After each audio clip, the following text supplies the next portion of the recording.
Hi, Kayla. Hi. How are you? I'm doing good. Good. This will be an interesting training, but with Anders, but we'll do great. That's fine. I'll probably just wait here another minute, but then we'll get started. Okay, sounds good. I was hoping Judith would be on too. So I've had 2 parties last week that didn't qualify. She's had 4 parties in a row that didn't qualify. Like, I don't know. We need to change something. What? I had one recently too, but I've also had the mixture of $800 parties to, all over. Right. Well, and I feel like that's the normal thing usually is when you have all of it. I don't know. Hello, Janelle. Hi, Janelle. Hi. Look at her. I'm out raking, and my dog is barking like a maniac. But I thought I'd listen in. Yeah. Is there anybody besides the 3 of us on? No, but Kayla wants training, so I'll still train.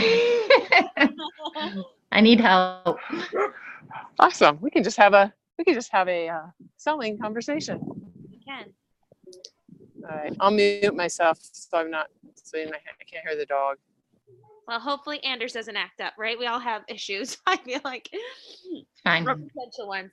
Okay, well, we'll get started even though we're at 12:31. So he's going to help me train you. Sounds good. So I always say when it comes to selling, I think the hardest part is to not just focus on selling because it's so integrated with host coaching, right? Mhm. If you have 2 people attending a party, your sales are just gonna, if you have 5 people. Baby, I need a baby. Yeah, there's the baby. So that's the hardest part is you can't just focus on sales, right? It starts from host coaching. So I'm not going to get super into detail with that just because we have so many other lessons on host coaching. You got to have the numbers there to even have a chance. I typically will tell my host just in brief, but I will tell my host, only about 50% of the people that are even attending will participate. And then maybe only another 50% of them will actually order. So if you have 30 people going, 15 are participating. I mean, you might even be lucky and say 60% of those people would order. So out of 30 people attending, maybe 10 will actually order. So that's why I always shoot, typically for groups at least, to have at least 50 people in there. That's when I'm going to have my 15, 20, 25 potentially even people. Because the more people participating as well, then I feel like that percentage of 30% ordering will go up to maybe 50%. So that's where obviously all that starts. But then my question always is, how do we sell? Do we sell the products? Or do we shut up and let our guests sell the products, right? So for virtual parties, what kind of questions are we putting into our parties? What do you put anything to help generate? Yeah, so I usually, I'll share like my favorite gadget and then ask, what are your favorite gadgets? Or if I show just I've been doing more of just like showing a bunch of pictures and like, which of these do you have? What do you love about, what am I missing here? Whatever. And really anything, just asking who has this, who loves it, what's your favorite thing to make in this? Yeah, that's great. And I know I'll do it where I'll say, what's your favorite product? Mm-hmm. Get those in, or have my host post, what's your favorite product? We've done both ways before.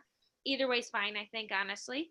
And then they comment. So my guests are commenting, and sometimes they'll be like, oh, the deep cover baker. I'll be like, awesome. What do you love to make in it?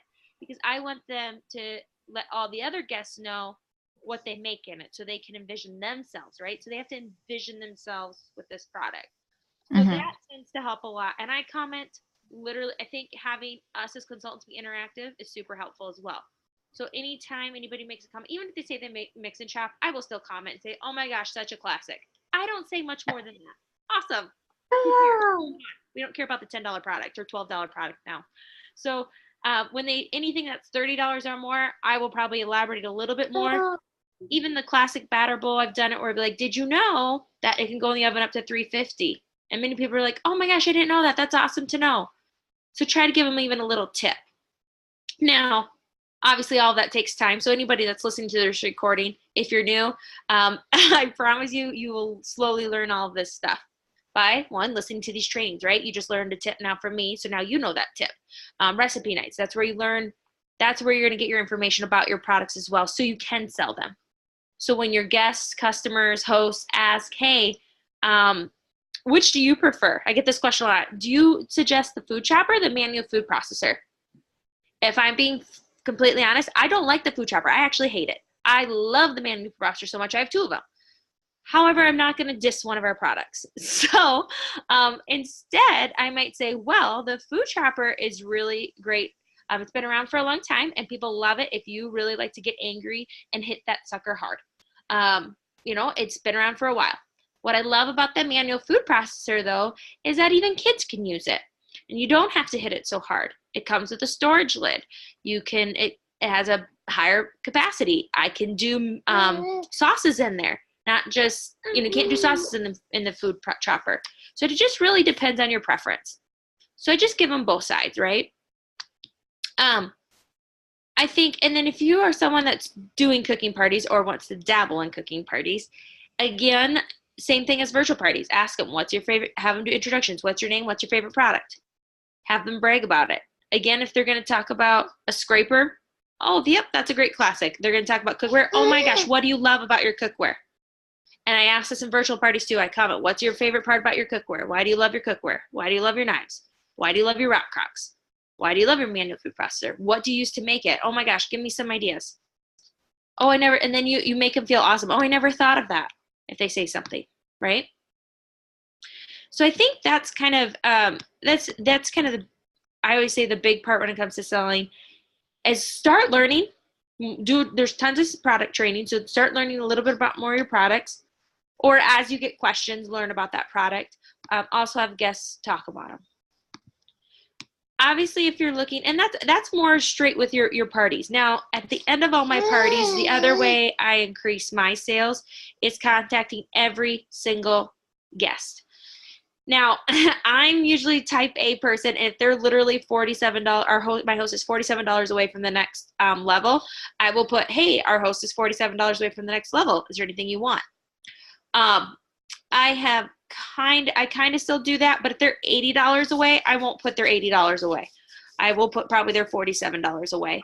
And then say if someone adds to their order and now they're only $30 away, I don't change it. I just keep it $47 until I contacted all guests. You will not believe how many times I've had people add to their parties. Not every party does this happen, but my last party, I've gained about $50 more in orders by doing that. Now, that sometimes too, then I'll also add, once I say, hey, you will, do my full service checkout saying, hey, you will love your food chopper. By the way, Susie Q is only $47 from next level. Is there anything else you wanted? And then I might put, P.S., you're only $7 away from getting the guest special for free, which is, and then I send them the picture of the guest special so they know. Otherwise, they're like, cool, guest special, awesome, what's that? They need to visualize. So that's another way to increase my party sales. Have you ever tried something like that? Oh.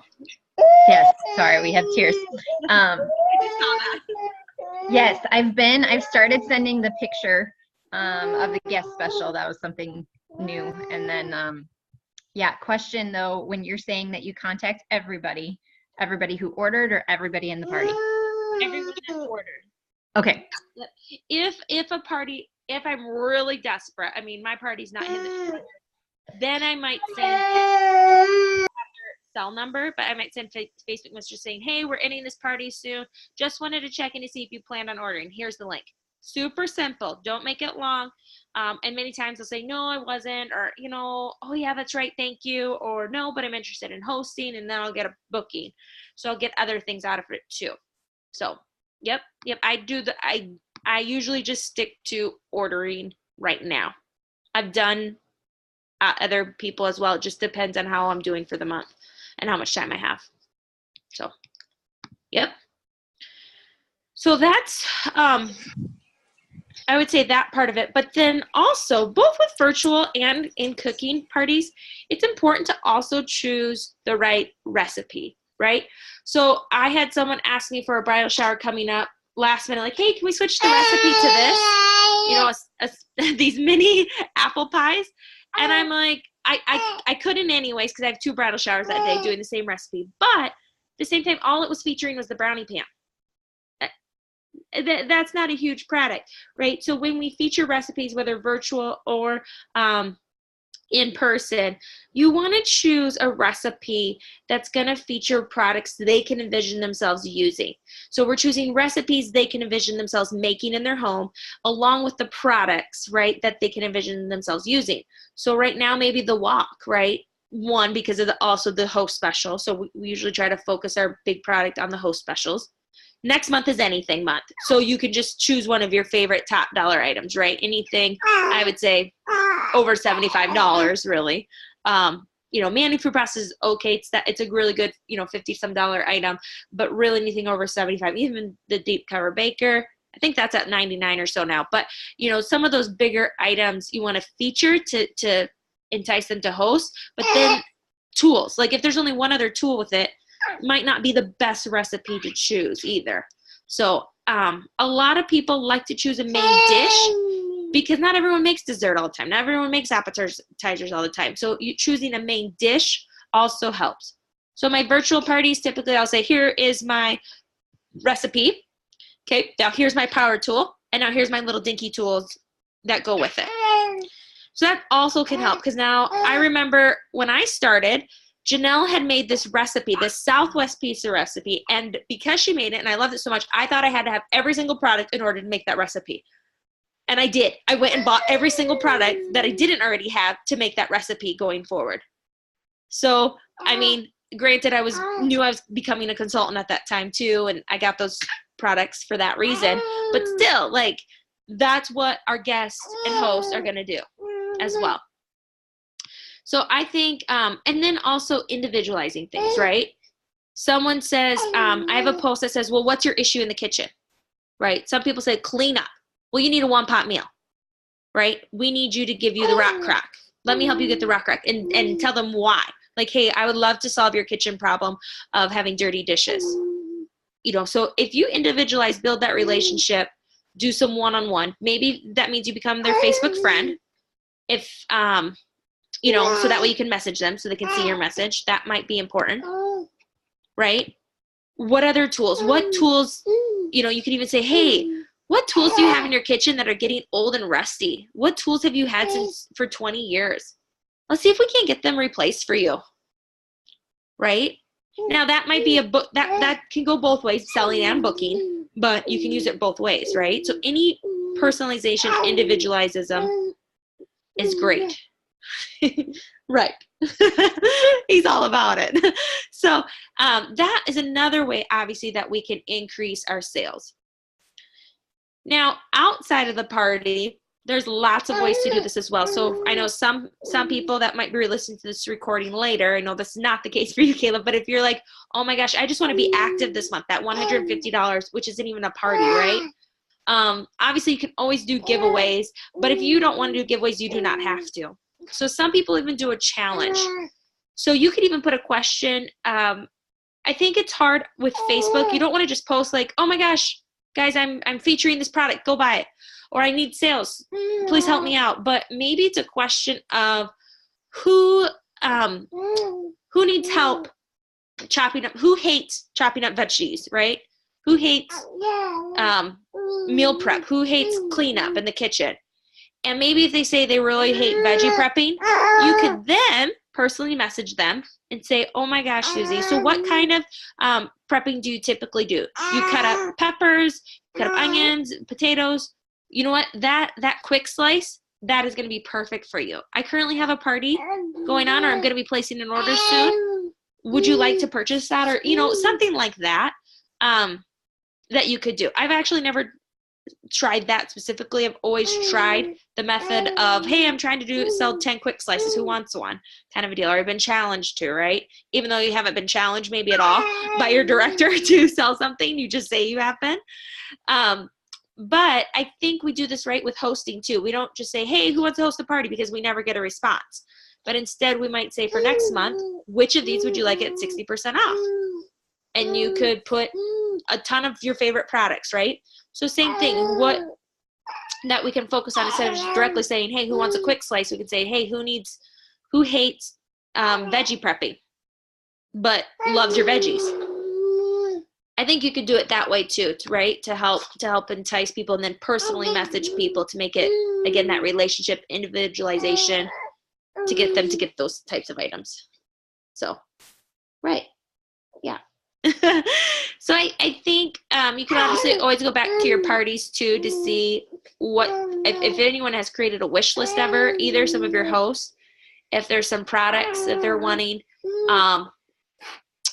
Now, this wouldn't occur until June, but when our new summer products come out, you can also, there's a way, and maybe I can show you guys this way, on how to see who has done Cool and Serve trays before, right?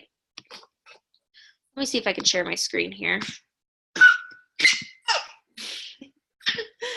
Someone is really excited. Okay, so if you go into contacts, oh, let's see here. All of a sudden I blanked out here, and where we go?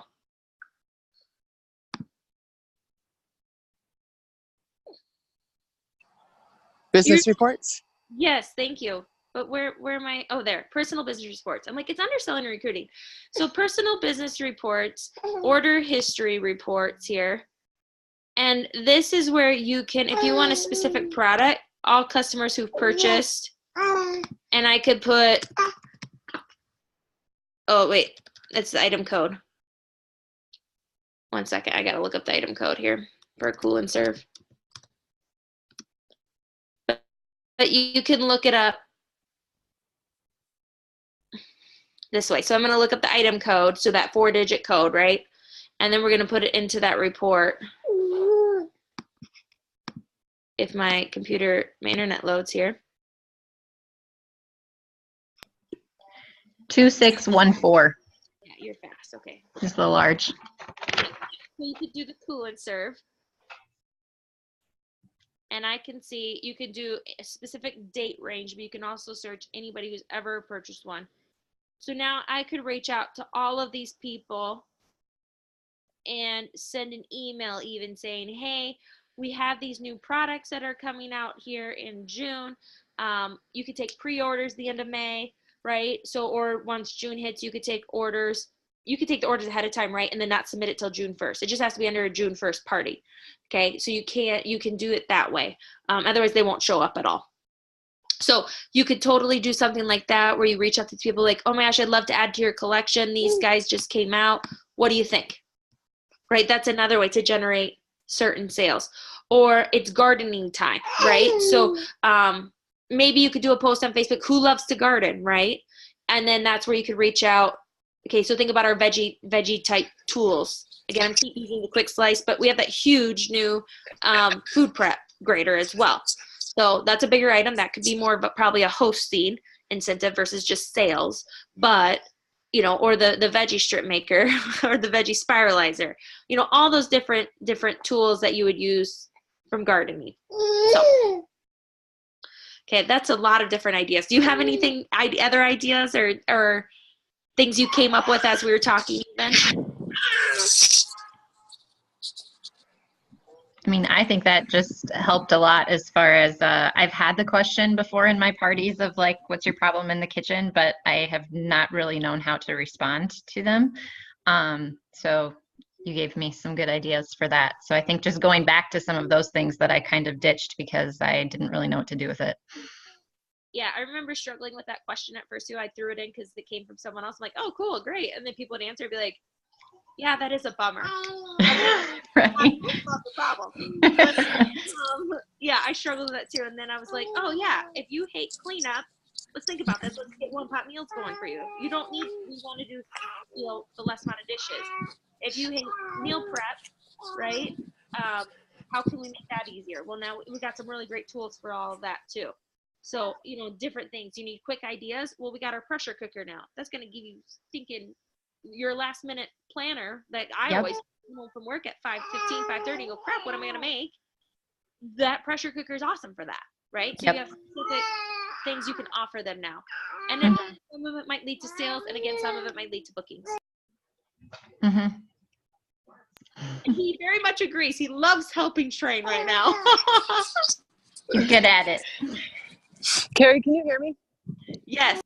Okay, my phone's working now and again, then you're cutting out. But one thing that I didn't hear that maybe would help people get a higher show average is whether you are doing Facebook or in-home, always send them the link and remind them that not everyone can come to the party or not everyone can be on Facebook, but to also do just plain online orders. Yep. Pass out catalogs. I do that a lot too. I forgot to mention that. Yeah. So with your host, having your host send out obviously catalogs, but also just copy the link. And I send them a message to send the last day to say, hey, send this to all of your people. But then I will say, go beyond that even and send text message to those not on Facebook. And sometimes I'll do that earlier too, before the party starts. Say, hey, before the party starts, why don't we reach out to those not on Facebook? Just because I know there's a lot of you online, and if it's a cooking party, say, hey, let's try to get all those outside orders before the cooking party starts. So when I come on Thursday at 6 o'clock, our party's at 6:30, but I'm coming at 6. Let's have 5 orders put together from those that can't come. So obviously that's another, those outside orders, oh my gosh, they add up like crazy. Some people will tell you they make or break a party. Plus, it gives the host confidence. All of a sudden they have 5 orders and they got $200 already. Oh, I'm gonna have a great party already. So they don't feel as pressured, I feel like, during the party itself. And then they end up doing way better. Do you ever incentivize that for the hosts? Like if you collect this many orders before the party starts, or? Yeah, I used to. I don't anymore. I used to do if you collect 7 before the party starts, I'd give them an extra $15, I think, in free. I can't remember what it was. I think I got it from Janelle once upon a time. Okay. And I personally don't do it anymore, just because I think it makes it complicated for new people, right? They're trying to make money, recoup their kit cost. And so I could, but I don't, because they're getting something, right? If they get 5 outside orders, they're already boosting their sales so that they're going to get up into that higher range and start accumulating free and discounted products at a higher rate. That's the way I look at it. And you could instead, in a way, do an incentive. It's not really, but say, hey, if you get 7 outside orders ahead of time, you're already going to have $20 in free product and a 50% off item from Pampered Chef, right? So just tell them about the minimum level, because 7 outside orders is going to get them at least that, probably more. It should. Depends. But, so I mean, that's another way you could, in a way, incentivize, whatever, give them an incentive. Blech. Yeah. Or my most successful hosts, that tend to hit around $1,000, they usually have a few outside orders before I come. If you tell them they want to be a successful host, right? So hopefully that works as well. Yeah, using the Pampered Chef benefits is what I think works, right? And we're using those words that Janelle just said. What a cutie. I know, I'm just laughing. He's just talking like better than crying, so I will take it. He just has so much to say. I think he's got some teeth coming in down at the bottom. You can kind of feel it a little bit, but not quite poking through. She just loving the baby. Perfect. Any other thoughts or questions? And not from you, Anders. I don't think so. I think I need to change a few things in my host coaching and switch up some things in my parties. Hopefully that will help. Yeah, a lot of it does start with that host coaching. I mean, these tips are great too, but if you have nobody at the party, it's going to be hard to do any of these tips. So that's always the first priority you have to think about. It's like, okay, where do I need to improve first? And that might be where it starts. So. Yeah. Hi there. You say hi? No. No. That's okay. You don't have to. Say hi to the baby. Thanks, Carrie. I'm going to drop off. Okay, sounds good. We'll stop. See you guys. Yep. Thank you, Carrie. Bye. Bye. Bye. I can't say bye.